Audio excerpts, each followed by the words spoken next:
So keeping with the carbon theme, next up Vinícius is going to tell us about decarbonizing the steel industry. Good morning, everyone. I'm Vinícius. I work at PSR, and today I want to talk about CarbStealer, a model that we developed to analyze the optimization of in the decarbonization of steel industry. So this the model was developed with financial support of UK PACT program. This is the agenda. I'll introduce the problem, then talk about the main data collection, some planning decisions. I'll demonstrate the model using real-world data in a case study, and then we'll conclude the presentation. So the iron and steel industry accounts for almost 7% of global CO2 emissions. So the decarbonization of this industry is critical for climate change.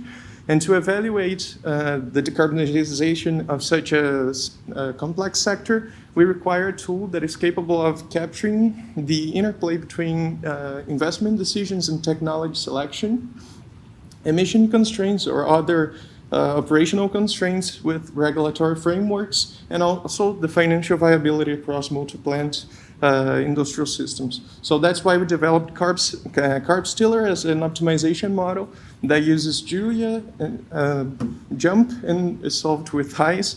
More specifically, we used mixed integer linear programming to model this the decarbonization, and is a deterministic model that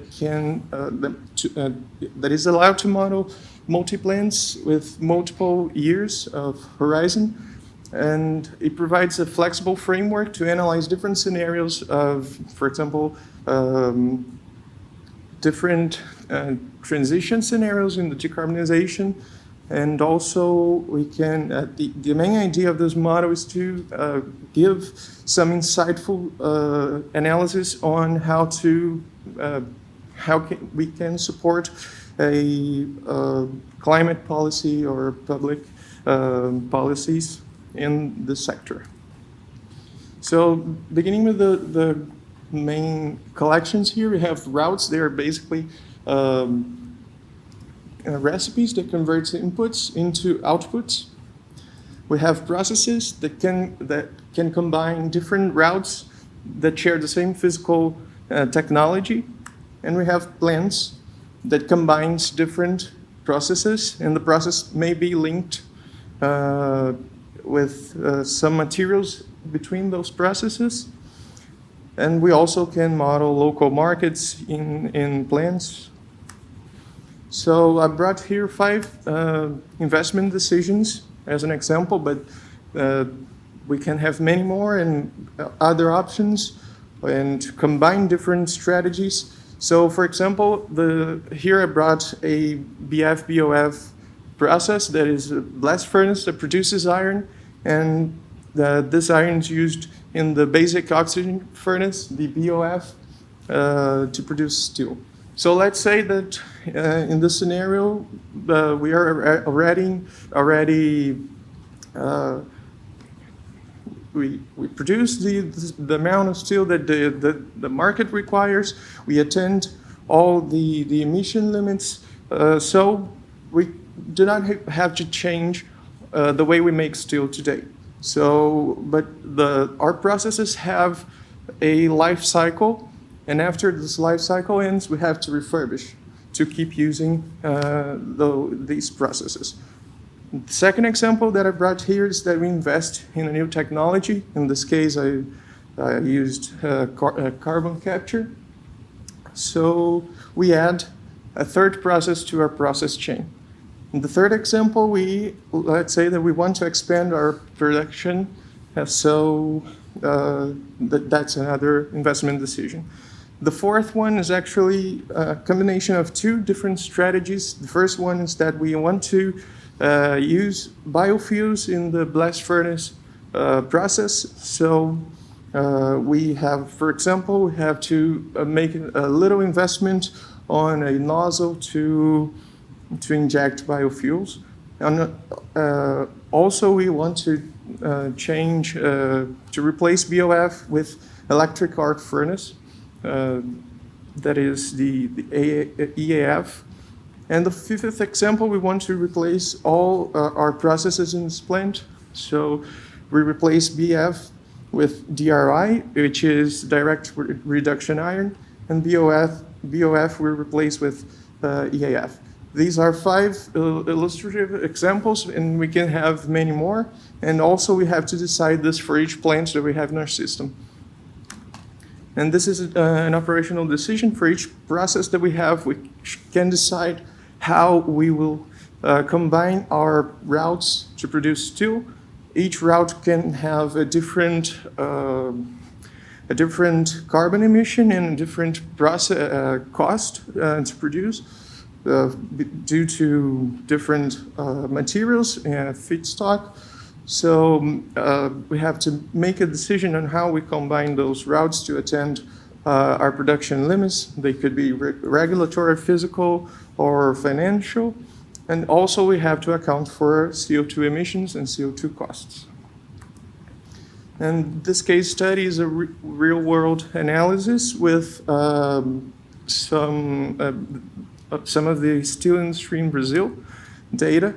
We have 32 plants representing all the Brazilian steel production. We have 8 processes. Some of them are technologies already implemented in Brazil, and some of them are innovations.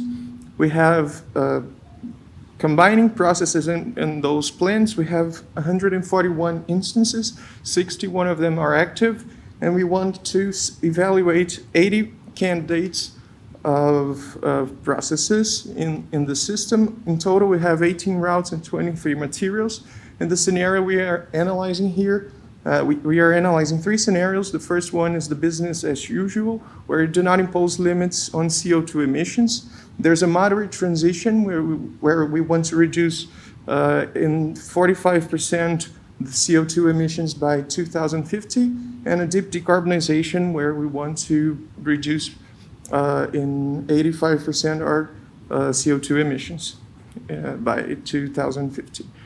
So this problem has almost 200,000 variables, which 30,000 of them are binary and 200,000 constraints.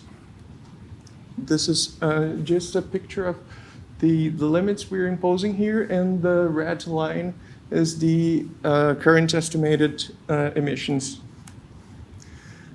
After running the model, we have those results. The main results here are the investment decisions.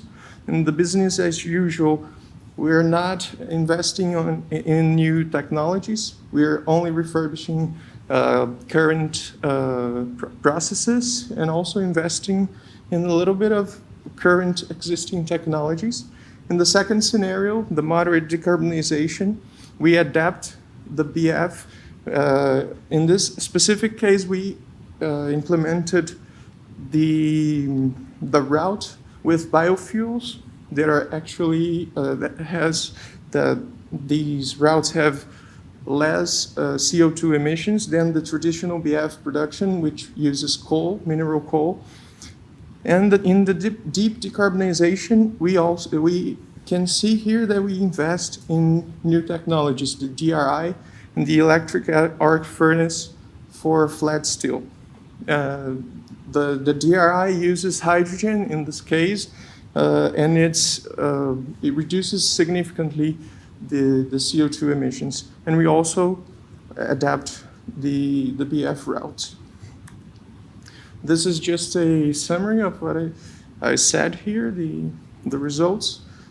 And for the conclusions, we developed this optimization model to analyze the decarbonization of steel industries. And the idea is to support public policies. The studies that we did shows that the results are aligned with real-world transitions for this industry. And the model is general enough to be applied to other sectors.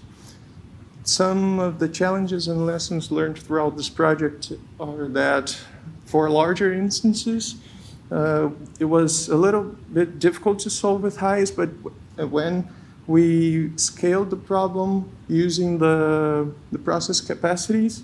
It was pretty much, it enhanced significantly the solving. And for future work, we want to decompose this problem using Danzig-Wolf to improve scalability for larger cases, and also to apply this model to other sectors. I thank you all for the floor.